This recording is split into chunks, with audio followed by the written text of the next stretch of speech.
had this brilliant idea, or it was at least an idea.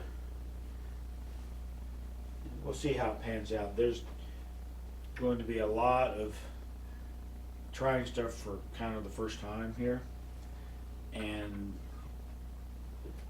I don't know these shots, so I'm really just seeing if this is going to be any kind of a viable theory. You're probably better off just going to your local Walmart or something and grabbing somebody at random and asking them how to shoot these shots. They'd probably give you better advice. But it's harder to find those guys on YouTube. What I'm talking about is what I call Z-banks. Double banks. So like it's, instead of me banking this 15 here or here, bank it here. So it goes there, there, there. Makes a Z. Or I guess if I was doing it this way, then it's a Z. And the other way is what, a 2. What? I might have those backwards. Don't know. Don't care. Just about the only thing I know about these shots is the geometric banking point. Photons and mirrors, which are bullshit. To bank that 15 here on a line from this corner is right there, that metal diamond. I've talked about all this before, I don't have to get into it again. Doesn't work, it's going to come short. Just about one of the few things I know about these Z-banks is that on this shot, if I shoot at that geometric banking point, but firmly, as I already said, it's going to come short, sometimes it'll go in. Really amazed that that went in the first time. But I always knew that that shot's going to come close. And so I had, like I said, a brilliant idea. This would all work better if I didn't have my tape over my diamonds, but that experiment is still going on. But I thought I would just play with it a little bit and see if I could do the same kind of thing for other Z-banks. In all seriousness, I don't know anything about these shots, okay? This is just a theory. Some kind of, want to try to maybe get some type of an approximation. There's one guy in the Louisville area called Candyman. He makes these Z-banks like, you know, normal bankers make regular banks. He's very good at it, but I've never talked to him and said, hey, how do you do that? So come to Derby City tournament and ask him. It's always there. So what I was going to think of, so let's try this shot. I'm going to try the Z-bank the 15 here. If I assume that 5 diamonds up is about here, then my geometric banking point is going to be 2.5 diamonds up. These are approximations because it's hidden. So let's go about on that line. This is the photon mirror thing. If I was going to shoot this slowly, Kenny, you're not allowed on the table. You're not allowed on the table. Not when the cover's off. They're learning that rule, but they're slow. Anyway, I shoot this slowly, and sometimes it'll open up enough to go in. Sometimes it will. So I don't like to shoot banks that slowly. I like to shoot it more friendly than that. So we'll just try the exact same thing again, but this I'm going to shoot at firm speed. I'm trying to Z-bank it over there this time. Just center ball, let it come short, and then go back over towards that pocket. Now what just happened right there is really the big problem, at least I have, with these kind of Z-banks. Is trying to judge what's going to happen when the ball comes off the second rail. Is it going to release and go long enough to go in the pocket, kind of like that first example I did, or is it going to stay short? Sometimes I'll even back up a little bit. These kind of shots are so sensitive to the speed to help determine what is that 15 going to do when it hits this rail. It hit that a little bit softer, it opened up, and actually opened up a little bit too far. If I shoot it harder this time, it stayed high. That was actually a good shot. Yeah, I didn't know I knew that shot. So these are the kind of things that, I don't know, they're interesting to me. As far as I'm concerned, I could have made that 15 over there using this hypothesis of mine. Could have, just didn't happen to do it. Now I'm going to pretend that 5 diamonds, 6 diamonds. Well, I guess I can go right out that line right there. So I know my 6th diamond is right here. I know my 3rd diamond is going to be about here somewhere. So I'll do the same thing. This is the mirror photon thing that doesn't work. I'm going to shoot it harder and firm, and see what happens. That one released too much, even at a fairly firm speed. So let's hit it harder, even harder. Okay. So as far as I'm concerned, for as little as I know about these kind of bank shots, yeah, I'm pretty happy that it seems to be going okay. It seems to be going okay for me. Now let's try a straight back. The bullshit geometric, whoops, watch out, kitty. For this guy, the bank just 10 back here is at that piece of chalk. If I want it to go in there, then I hit it at slow speed, and sometimes it'll open up enough to go in. Not quite. But that's not what I want to do. I want to do a long version of a Z-bank, and I want to double bank the 10 down there. So even at the same spot, but hit it more firmly. I hit that one badly, so that doesn't count. Came pretty close. I actually cut that ball a little bit to my left, but I didn't want to. I have this thing, I don't know how many times it's come up on YouTube, but I have a cat. I have 3 cats. But this one in particular, this one is named Newbie. And she likes to follow me around sometimes, and every time I stop, she'll start like rubbing on my feet. I am pretty much incapable of making a ball when she's rubbing on my feet, and she's doing it. Now I'm going to move over here, and she's going to come over here and start running. Anyway, she just does that. I've joked that I should probably strap her to one of my feet and walk around playing pool with her strapped to my foot, just to kind of get used to it. But I haven't done it because luckily they don't allow cats at the Derby City tournament, so I don't really have to worry about it. But there she is again. I moved my foot 2 inches. She's thinking about it. Oh goody, she found somebody else to pester. So I'm going to try to hit this one better this time, but firmly again. I think I cut it to my right. Did y'all see that? You can kind of see because of where the cue ball went, how much I suck. That's how you can tell. There. I hit that one good, and there she goes. So as far as I'm concerned, my little hypothesis here is working out pretty darn well. It's an approximation is what it is. All aiming systems / methods, I've had a video about this, are going to be approximations. Now there may be better ways to shoot these shots that I've talked about.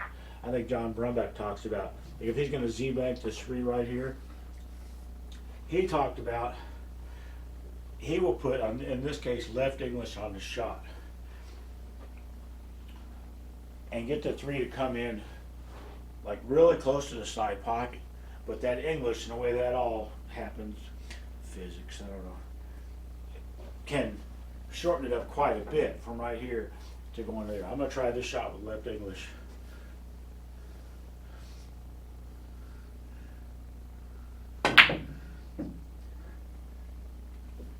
I think I hit the shim a little bit.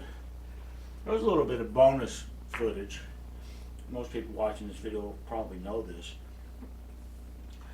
But on every cushion, the part of the cushion that is, the end part of it, is made up of different material than what this is.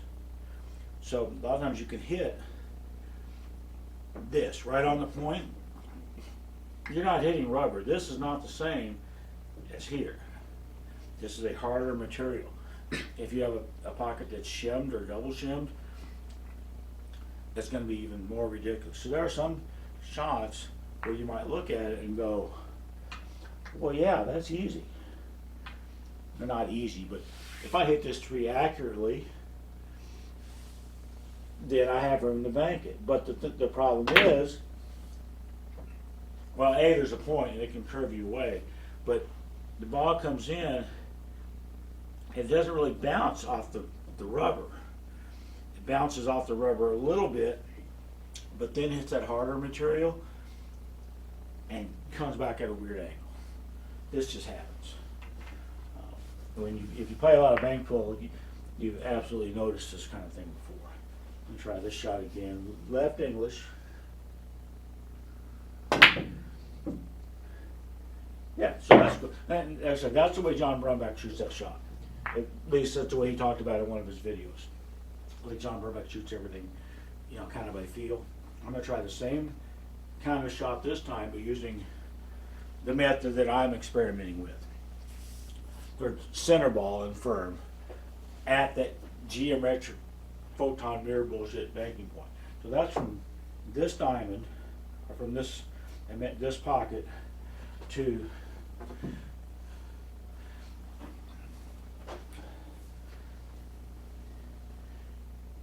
here. Man, I wasn't even close to being lined up for that shot.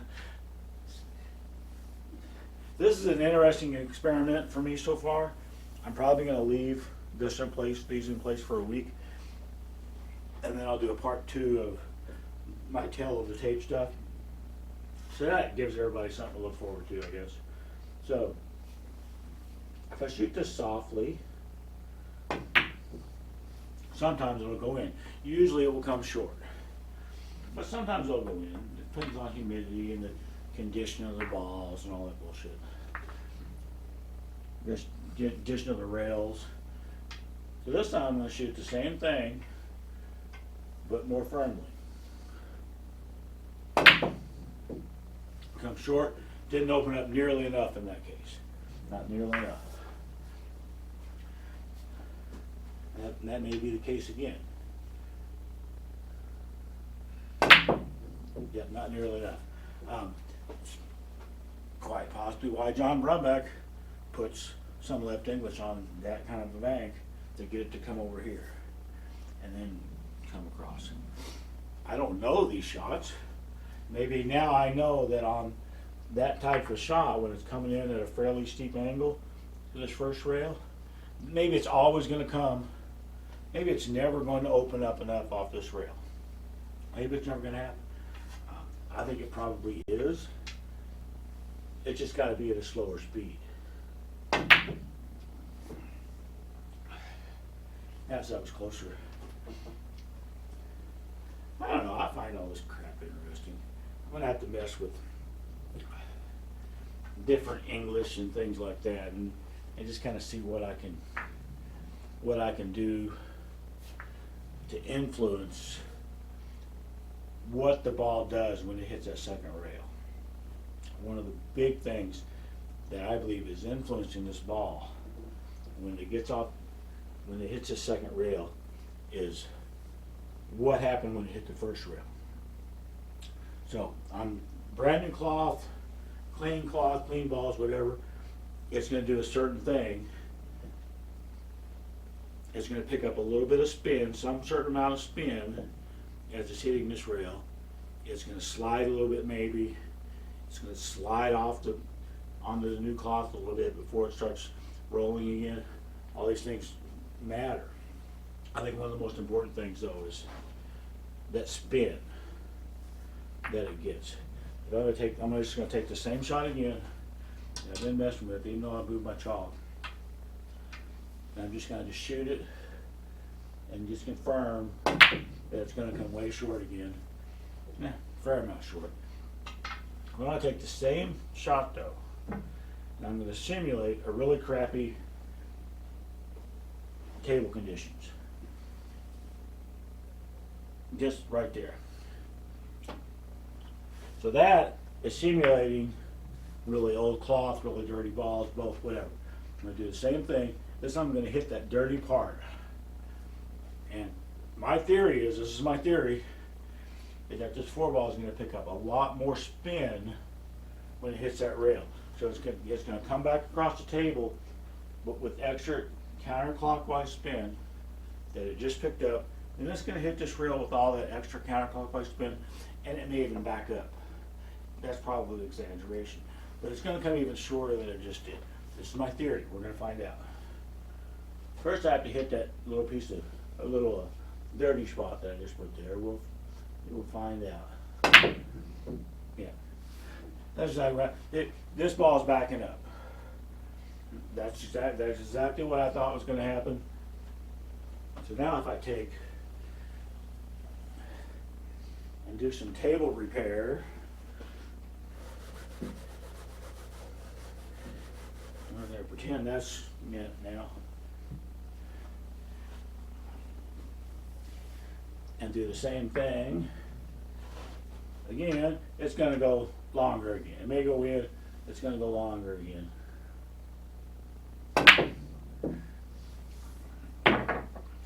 So that theory's working as well. As dirty balls, dirty cloth, those kind of conditions that can put more spin on the ball as it hits this first rail, comes in here with that spin, we tend to make it come short. It makes perfect sense, but I did want to test it and see if it was going to happen. So let's just try some other bullshit. Just a couple more. I don't want to go insane. Let's say that this is lined up towards the middle there. So the slow speed would potentially take it in this pocket or pretty close. But I'm not going to shoot at slow speed. I'm going to shoot it more firmly, but at that same spot. So it will come short, and sometimes it'll open up. That ball actually backed up a little bit on me too, it looked like. Just a little bit. The shots are so sensitive to speed and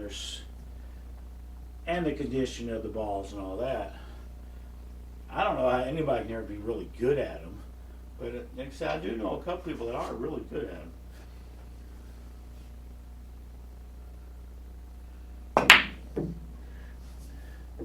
I was going to open up too much. I might have hit that one bad, I'm not sure. I didn't feel like I hit it that differently than the other one. But anyway, what's interesting to me is just trying to get a method that's slightly better than this to come up with a way to shoot these Z-banks. And I think that what I've got here is slightly better than this, until I'm proven differently, and that'll give me just something to mess with, Let's just try to set one up that's not quite as straightforward. If I want to bank this 14 in here at slow speed, I kind of find that point, and that's just where the experience comes in and all that. But I'm going to shoot it, try to bank it at that point, but I'm going to hit it too hard. And then this ball may go twice into that corner. May do it. And they miss by 100 miles. That ball backed up big time. You can probably even see that in the camera. These are things that Well, they're interesting, and if I had them mastered, I wouldn't be down here in my basement. How many times have I said that? That was a really bad shot. I think I was worried about that 15 being in my face.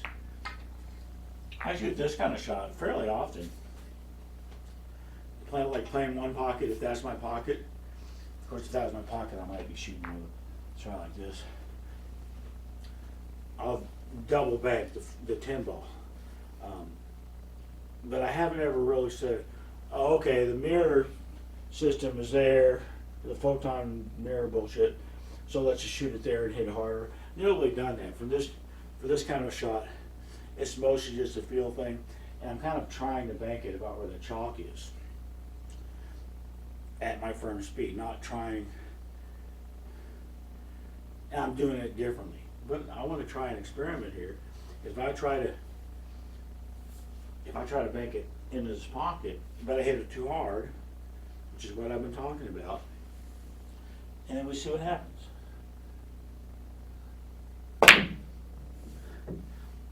And sometimes it'll open up and go in, and sometimes it won't open up for shit. So they're so sensitive. Well, they're so sensitive to all kinds of stuff. Accuracy and speed and spin and humidity and conditions and all that crap.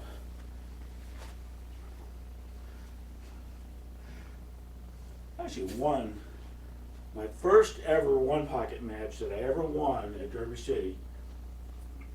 I won on this shot. Actually, I won on the subsequent shot. But I did this Z-bank and drew back a little bit for like a spot shot, something like that. But so that was cool. That was a good memory for me. Yeah, it was horribly hit. Did you see how horrible I hit that ball? I'm glad we got that on camera. Get over here. Get over here.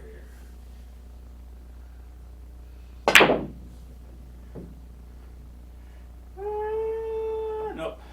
I'm not going to make you suffer through watching me keep it shooting that. I think that I might be onto something with a good way to approximate these kind of Z-banks.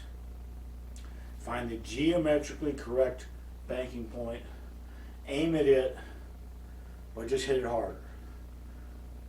But not too hard, not too soft. And well, my method has not been putting any English on the shots. Some players like John Brumback, hell of a lot better than me, hell of a lot better than I will ever be, will put English on the shots. Something to mess with, and I do like messing with shit, so there's something else. Later, guys.